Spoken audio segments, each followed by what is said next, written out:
Hi friends, ಮಸ್ತ್ ಮಗ ಚಾನೆಲ್ನ ಇಂಟರ್ನ್ಯಾಷನಲ್ ಬುಲೆಟಿನ್ ಸುತ್ತು ಜಗತ್ತಿಗೆ ಸ್ವಾಗತ.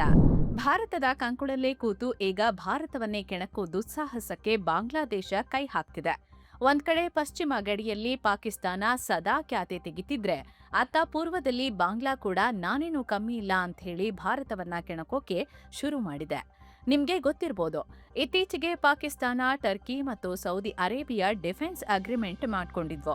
ಇದರ ಪ್ರಕಾರ ಒಬ್ಬರ ಮೇಲಿನ ದಾಳಿಯನ್ನ ಮೂವರ ಮೇಲಿನ ದಾಳಿ ಅಂತ ಕನ್ಸಿಡರ್ ಮಾಡೋಕೆ ಈ ರಾಷ್ಟ್ರಗಳು ಡಿಸೈಡ್ ಮಾಡಿದ್ವು. ಇದನ್ನೇ ಇಸ್ಲಾಮಿಕ್ ನ್ಯಾಟೋ ಅಂತ ಕೂಡ ಕರೀತಿದ್ದಾರೆ. ಈಗ ಈ ಸೋ ಕಾಲ್ಡ್ ಇಸ್ಲಾಮಿಕ್ ನ್ಯಾಟೋಗೆ ನೆರೆಯ ಬಾಂಗ್ಲಾ ಕೂಡ ಸೇರೋಕೆ ತುದಿಗಾಲಲ್ಲಿ ನಿಂತಿದೆ. ಖುದ್ದು ಬಾಂಗ್ಲಾ ನಾಯಕರೇ ಈ ಕೂಟವನ್ನ ಸೇರೋಕೆ ನಾವ್ ರೆಡಿ ಇದ್ದೀವಿ ಅಂತ ಹೇಳಿದ್ದಾರೆ. ನಮ್ಮ ರಾಷ್ಟ್ರೀಯ ಹಿತಾಸಕ್ತಿಗೆ ಲಾಭ ಆಗೋದಾದ್ರೆ ನಾವು ಖಂಡಿತ ಈ ರಕ್ಷಣಾ ಒಪ್ಪಂದಕ್ಕೆ ಸೇರ್ತೀವಿ ಅಂತ ಬಾಂಗ್ಲಾ ವಿದೇಶಾಂಗ ಖಾತೆ ರಾಜ್ಯ ಸಚಿವ ಹುಮಾಯೂನ್ ಕಬೀರ್ ಹೇಳಿದ್ದಾರೆ. ಇನ್ನು ಬಾಂಗ್ಲಾ ಈ ಒಕ್ಕೂಟವನ್ನ ಸೇರಿಸಿದ್ರೆ ಭಾರತಕ್ಕೇನು ತೊಂದರೆ ಅಂತ ನೀವು ಕೇಳ್ಬೋದು. ಸದ್ಯ ಭಾರತ ಬಾಂಗ್ಲಾ ಸಂಬಂಧ ಅಷ್ಟಕ್ಕಷ್ಟೇ ಇದೆ. ಹಸೀನಾರನ್ನ ಬಾಂಗ್ಲಾಗೆ ಕೊಡೋ ವಿಚಾರದಲ್ಲಿ ಸಂಬಂಧ ಸರಿ ಬರ್ತಿಲ್ಲ. ಬಾಂಗ್ಲಾದ ಹೊಸ ಪ್ರಧಾನಿ ತಾರಿಕ್ ರೆಹಮಾನ್ ಸರ್ಕಾರ ಪಾಕ್ ಜೊತೆ ಸಂಬಂಧವನ್ನ ವೃದ್ಧಿಸ್ತಿದೆ. ಈಗ ಇದೇ ಬಾಂಗ್ಲಾ ಪಾಕಿಸ್ತಾನದ ಜೊತೆ ಡಿಫೆನ್ಸ್ ಅಗ್ರಿಮೆಂಟ್ ಮಾಡ್ಕೊಂಡ್ರೆ ಅದು ಭಾರತದ ಗಡಿ ಭದ್ರತೆಗೆ ನೇರ ಬೆದರಿಕೆ, ಜೊತೆಗೆ ಬಂಗಾಳ ಕೊಲ್ಲಿಯಲ್ಲೂ ಭಾರತಕ್ಕೆ ಕಂಟಕ ಎದುರಾಗ್ಬೋದು. ನಾಳೆ ಏನಾದ್ರೂ ಭಾರತ ಮತ್ತು ಪಾಕ್ ನಡುವೆ ಸಣ್ಣ ಗಲಾಟೆ ಆದ್ರೂ ಪಾಕ್ ಜೊತೆ ಸೌದಿ, ಟರ್ಕಿ, ಬಾಂಗ್ಲಾ ನಿಲ್ಲತ್ವೆ. ಅಂದ್ರೆ ಪಶ್ಚಿಮದಲ್ಲಿ ಪಾಕಿಸ್ತಾನ, ಪೂರ್ವದಲ್ಲಿ ಬಾಂಗ್ಲಾದೇಶ. ಹೀಗಾದ್ರೆ ಭಾರತಕ್ಕೆ ಟೂ ಫ್ರಂಟ್ ವಾರ್ ಮಾಡೋ ಪರಿಸ್ಥಿತಿ ನಿರ್ಮಾಣ ಆಗತ್ತೆ. ಹೀಗಾಗಿ ಈ ಬೆಳವಣಿಗೆಯನ್ನ ಭಾರತ ಸೂಕ್ಷ್ಮವಾಗಿ ಗಮನಿಸ್ತಿದೆ.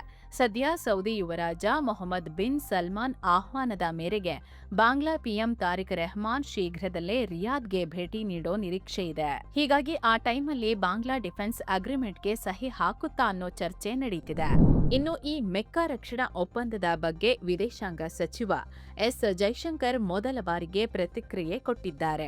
ಭಾರತಕ್ಕೆ ಯಾರು ಶತ್ರುಗಳಿದ್ದಾರೋ, ಅವರು ಯಾರ ಜೊತೆ ಸೇರ್ತಾರೋ, ಅವರು ಏನೇನೋ ಮಾಡಿರ್ತಾರೋ ಎಲ್ಲವನ್ನ ನಾವು ಮಾನಿಟರ್ ಮಾಡ್ತಿರ್ತೀವಿ ಅಂತ ಹೇಳಿದ್ದಾರೆ. ಅಲ್ಲದೆ ಈ ಮೂರು ದೇಶಗಳು ಒಂದಲ್ಲ ಒಂದು ಕಡೆ ಮಿಲಿಟರಿ ಸಮಸ್ಯೆಗಳನ್ನ ಫೇಸ್ ಮಾಡ್ತಿವೆ. ಆದ್ರೆ ಈ ಮೆಕ್ಕಾ ಒಪ್ಪಂದದಿಂದ ಅವರಿಗೇನು ಲಾಭ ಆಗಿದೆ ಅಂತ ಜೈಶಂಕರ್ ಪ್ರಶ್ನಿಸಿದ್ದಾರೆ. ಅಂದ್ರೆ ಈ ಒಪ್ಪಂದ ಕೇವಲ ಹೆಸರಿಗೆ ಮಾತ್ರ ಅನ್ನೋ ಅರ್ಥದಲ್ಲಿ ಜೈಶಂಕರ್ ಮಾತಾಡಿದ್ದಾರೆ. ಅಲ್ಲದೆ ಪ್ರತಿಯೊಂದು ಡೆವಲಪ್ಮೆಂಟ್ ಕೂಡ ನಮ್ಮ ಲೆಕ್ಕಾಚಾರದಲ್ಲೇ ಇರುತ್ತೆ. ಆದ್ರೆ ನಮ್ಮ ರಕ್ಷಣಾ ಪ್ಲಾನ್ ಏನು ಅನ್ನೋದನ್ನ ನಾವು ಎಲ್ಲರ ಮುಂದೆ ಪಬ್ಲಿಕ್ ಆಗಿ ಓಪನ್ ಮಾಡಲ್ಲ ಅಂತ ಜೈಶಂಕರ್ ಹೇಳಿದ್ದಾರೆ. ಅತ್ತ ಮಿಡಲ್ ಈಸ್ಟ್ ಕಡೆ ಬಂದ್ರೆ ಸಿರಿಯಾದಲ್ಲೇ ಇಸ್ರೇಲ್ ಮತ್ತೆ ದಾಳಿ ನಡೆಸಿದೆ. ರಾಜಧಾನಿ ಡಮಾಸ್ಕಸ್ನ ಬೇಟ್ ಜಿನ್ ಅನ್ನೋ ಹಳ್ಳಿಯಲ್ಲಿ ಈ ದಾಳಿ ನಡೆದಿದೆ. ಹೋಗ್ತಿದ್ದ ಕಾರು ಗುರಿಯಾಗಿಸಿ ಡ್ರೋನ್ ದಾಳಿ ಮಾಡಿದೆ. ನಮ್ಮ ಸೈನಿಕರ ಮೇಲೆ ದಾಳಿ ಮಾಡೋಕೆ ಸಜ್ಜಾಗಿದ್ದ ಉಗ್ರನೊಬ್ಬನನ್ನ ಟಾರ್ಗೆಟ್ ಮಾಡಿ ಈ ದಾಳಿ ಮಾಡಿದ್ದೀವಿ ಅಂತ ಇಸ್ರೇಲ್ ಸೇನೆ ಹೇಳಿದೆ. ಈ ದಾಳಿಯಲ್ಲಿ ಹಲವರು ಗಾಯಗೊಂಡಿದ್ದಾರೆ ಅಂತ ಸಿರಿಯಾ ಹೇಳಿದೆ. ಹಾಗೆ ಇದು ಅಂತಾರಾಷ್ಟ್ರೀಯ ಕಾನೂನಿನ ಉಲ್ಲಂಘನೆ ಅಂತ ಸಿರಿಯಾ ಸರ್ಕಾರ ಆಕ್ರೋಶ ಹೊರಹಾಕಿದೆ. ಕಳೆದ ವಾರವಷ್ಟೇ ಟರ್ಕಿ ಗಡಿಗೆ ಅಂಟಿಕೊಂಡಿರೋ ಅಬು ಅಲ್ ದುಹುರ್ ಸೇನಾ ವಾಯುನೆಲೆ ಮೇಲೂ ಇಸ್ರೇಲ್ ಸ್ಫೋಟಕ ಸುರಿದಿತ್ತು. ಟರ್ಕಿಯ ಸೇನೆ ಆ ವಾಯುನೆಲೆಯಲ್ಲಿ ಜಮಾವಣೆಯಾಗ್ತಿದೆ ಅನ್ನೋ ಕಾರಣಕ್ಕೆ ಇಸ್ರೇಲ್ ಈ ದಾಳಿ ಮಾಡಿತ್ತು. ಈಗ ಮತ್ತೆ ದಾಳಿ ಮಾಡಿದೆ. ಇನ್ನೊಂದ್ ಕಡೆ ಇದೇ ಸಿರಿಯಾ ವಿಚಾರದಲ್ಲಿ ನಾವಿಬ್ಬರು ಬಡಿದಾಡೋದು ಬೇಡ ಅಂತ ಇಸ್ರೇಲ್ ಮತ್ತು ಟರ್ಕಿ ಸೀಕ್ರೆಟ್ ಬ್ಯಾಕ್ ಚಾನೆಲ್ ಮೂಲಕ ಮಾತುಕತೆ ಶುರು ಮಾಡಿವೆ. ಈ ಬಗ್ಗೆ ಇಸ್ರೇಲ್ ಮಾಧ್ಯಮಗಳು ರಿಪೋರ್ಟ್ ಮಾಡಿವೆ. ಕಳೆದ ವಾರ ಸಿರಿಯಾದ ಅಲ್ ದುಹೂರ್ ಏರ್ ಬೇಸ್ ಮೇಲೆ ಇಸ್ರೇಲ್ ದಾಳಿ ಮಾಡಿತ್ತು. ಇಲ್ಲಿ ಟರ್ಕಿ ತನ್ನ ಸೈನಿಕರನ್ನ ಮೂವ್ ಮಾಡ್ತಾ ಇತ್ತು. ಹೀಗಾಗಿ ಹೊಡೆದ್ವಿ ಅಂತ ಇಸ್ರೇಲ್ ಹೇಳಿತ್ತು. ಇದಾದ್ಮೇಲೆ ಟರ್ಕಿ ಮತ್ತು ಇಸ್ರೇಲ್ ಮಧ್ಯೆ ಉದ್ವಿಗ್ನತೆ ಶುರುವಾಗಿತ್ತು. ಈಗ ಸೀಕ್ರೆಟ್ ಮಾತುಕತೆ ಮಾಡ್ತಿವೆ ಅಂತ ರಿಪೋರ್ಟ್ಸ್ ಬರ್ತಿವೆ. ಇನ್ನು ಹಾರ್ಮುಜ್ ಜಲಸಂಧಿ ವಿಚಾರದಲ್ಲಿ ಅಮೆರಿಕ ಅಧ್ಯಕ್ಷ ಟ್ರಂಪ್ ಮತ್ತೆ ದೊಡ್ಡ ಸ್ಟೇಟ್ಮೆಂಟ್ ಕೊಟ್ಟಿದ್ದಾರೆ. ಈ ಜಲಮಾರ್ಗವನ್ನ ಅಮೆರಿಕದ ಹೊಸ ಭೂಪ್ರದೇಶ ಅಂತ ಪುನರುಚ್ಚಾರ ಮಾಡಿದ್ದಾರೆ. ಈ ಕುರಿತು ಮ್ಯಾಪ್ ಅನ್ನ ಕೂಡ ಶೇರ್ ಮಾಡಿದ್ದಾರೆ. ಹಾಗೆ ಅಮೆರಿಕ ಸೇನೆ ಇಲ್ಲಿವರೆಗೆ 1,000ಕ್ಕೂ ಹೆಚ್ಚು ಹಡಗುಗಳಿಗೆ ರಕ್ಷಣೆ ಕೊಟ್ಟು ಸುರಕ್ಷಿತವಾಗಿ ಕರೆ ತಂದಿದೆ ಅಂತ ಹೇಳಿದ್ದಾರೆ.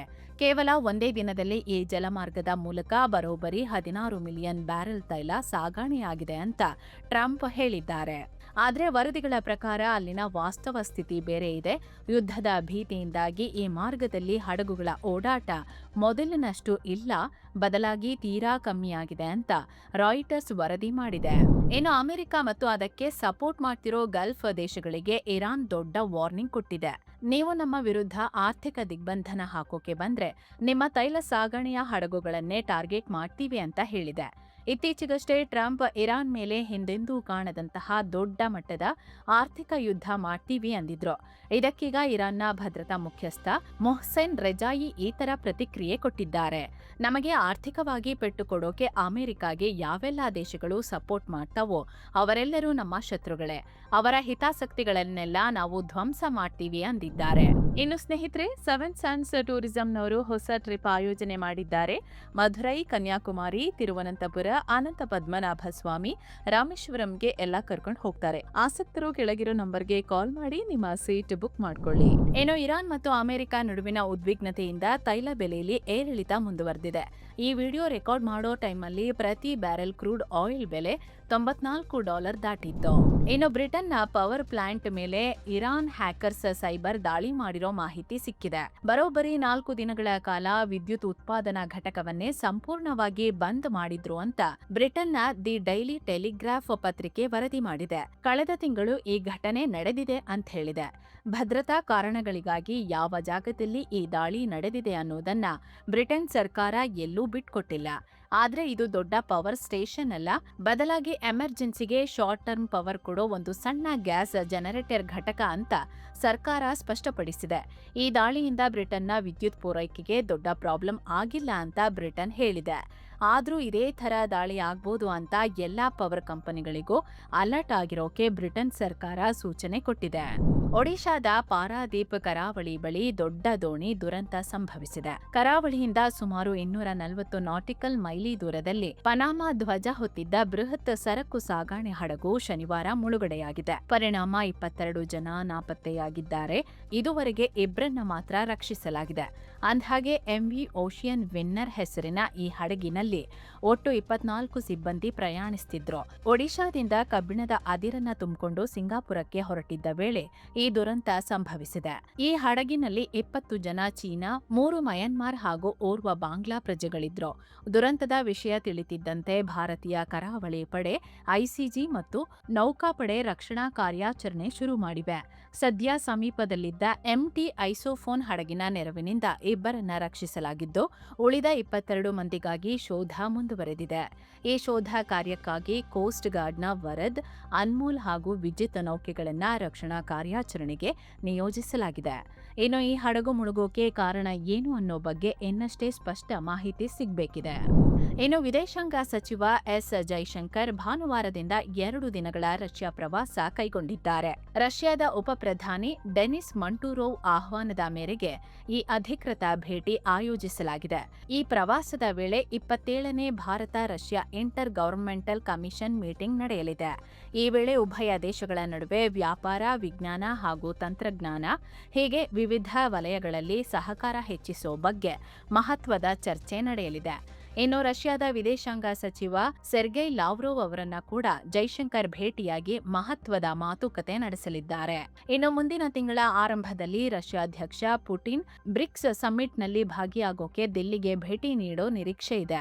ಇದಕ್ಕೂ ಮುನ್ನ ಜೈಶಂಕರ್ ರಷ್ಯಾಗೆ ಭೇಟಿ ನೀಡಿರೋದು ಮಹತ್ವ ಪಡ್ಕೊಳ್ತಿದೆ.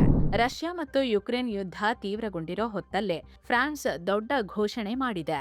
ಯುದ್ಧದಲ್ಲಿ ಕ್ಷಿಪಣಿಗಳ ಕೊರತೆ ಎದುರಿಸುತ್ತಿರೋ ಯುಕ್ರೇನ್ ಹೊಸ ಮಿಸೈಲ್ ಇಂಟರ್ಸೆಪ್ಟರ್ಗಳನ್ನ ಕೊಡೋದಾಗಿ ಘೋಷಿಸಿದೆ. ಯುಕ್ರೇನ್ ಏರ್ ಡಿಫೆನ್ಸ್ಗೆ ಈ ನೆರವು ಬಹಳ ಮುಖ್ಯ ಅಂತ ಫ್ರಾನ್ಸ್ ಅಧ್ಯಕ್ಷ ಮ್ಯಾಕ್ರನ್ ಹೇಳಿದ್ದಾರೆ. ಸದ್ಯ ಯುಕ್ರೇನ್ ರಾಜಧಾನಿ ಕೀವ್ ಸೇರಿದಂತೆ ಹಲವೆಡೆ ರಷ್ಯಾ ತನ್ನ ಡ್ರೋನ್ ಹಾಗೂ ಕ್ಷಿಪಣಿ ದಾಳಿಯನ್ನ ಹೆಚ್ಚಿಸಿದೆ. ಶುಕ್ರವಾರವಷ್ಟೇ ಯುಕ್ರೇನ್ನ ಕ್ರಿವಿರಿಗ್ ನಗರದ ಶಾಪಿಂಗ್ ಮಾಲ್ ಮೇಲೆ ರಷ್ಯಾ ದಾಳಿ ಮಾಡಿತ್ತು. ಈ ವೇಳೆ 16 ಜನ ಸಾವನ್ನಪ್ಪಿದ್ದು 100ಕ್ಕೂ ಹೆಚ್ಚು ಜನ ಗಾಯಗೊಂಡಿದ್ರು.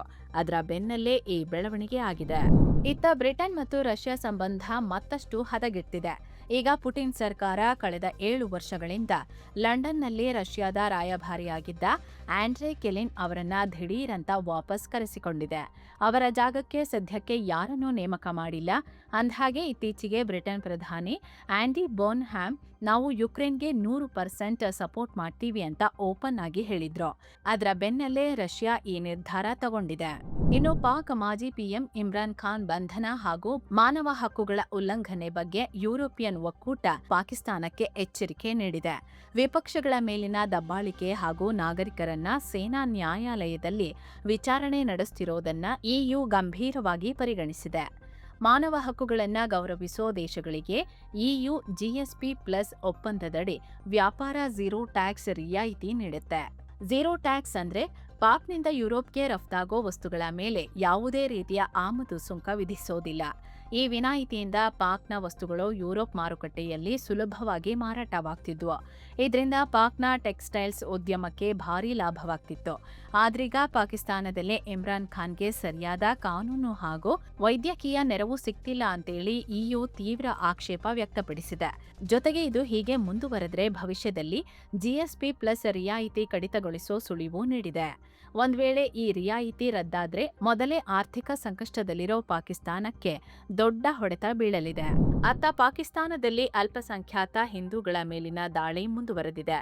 ಪಾಕ್ನ ಬಲೂಚಿಸ್ತಾನದಲ್ಲಿ ರಾಕೇಶ್ ಕುಮಾರ್ ಅನ್ನೋ ಹಿಂದೂ ವ್ಯಾಪಾರಿಯನ್ನ ಗುಂಡಿಕ್ಕಿ ಹತ್ಯೆ ಮಾಡಲಾಗಿದೆ.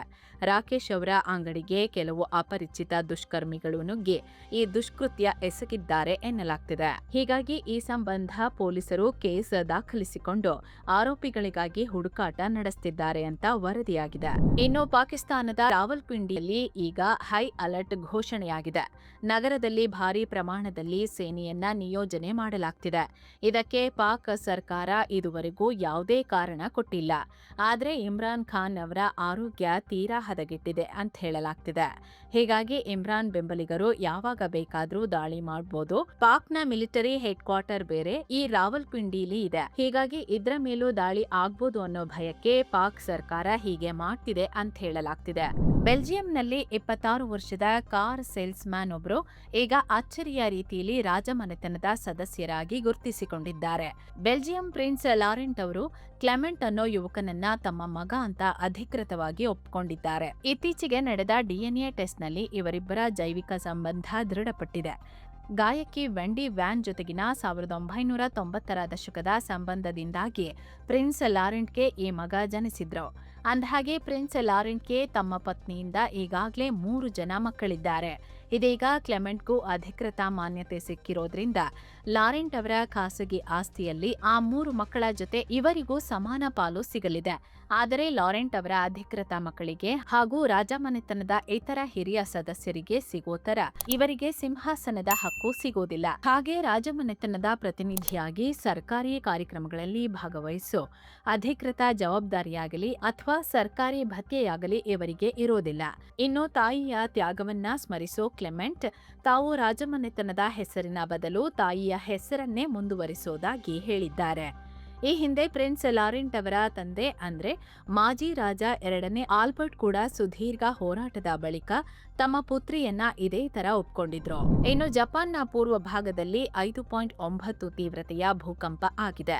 ಪರಿಣಾಮ ಕನಿಷ್ಠ 23 ಜನ ಗಾಯಗೊಂಡಿದ್ದಾರೆ. ಸದ್ಯ ಈ ಭೂಕಂಪದಿಂದ ಯಾವುದೇ ಸುನಾಮಿ ಎಚ್ಚರಿಕೆ ನೀಡಿಲ್ಲ ಅಂತ ಸ್ಥಳೀಯ ಅಧಿಕಾರಿಗಳು ಸ್ಪಷ್ಟಪಡಿಸಿದ್ದಾರೆ. ಸೊ ಫ್ರೆಂಡ್ಸ್, ಇದಾಗಿತ್ತು ಇವತ್ತಿನ ಸುತ್ತು ಜಗತ್ತು. ನಿಮಗೆ ಈ ವಿಡಿಯೋ ಇಷ್ಟ ಆಗ್ತಿದ್ರೆ, ನಮ್ಮ ಈ ಪ್ರಯತ್ನ ನಿಮಗೆ ವ್ಯಾಲ್ಯೂಬಲ್ ಅನ್ಸಿದ್ರೆ ಈ ಕೂಡಲೇ ಕೆಳಗೆ ಕಾಣ್ತಿರೋ ಜಾಯಿನ್ ಆಪ್ಷನ್ ಅನ್ನ ಕ್ಲಿಕ್ ಮಾಡಿ ನಮ್ಮನ್ನ ಬೆಂಬಲಿಸಿ. ಹೀಗೆ ಮತ್ತೆ ಭೇಟಿಯಾಗ್ತಿರೋಣ. ನಮಸ್ಕಾರ.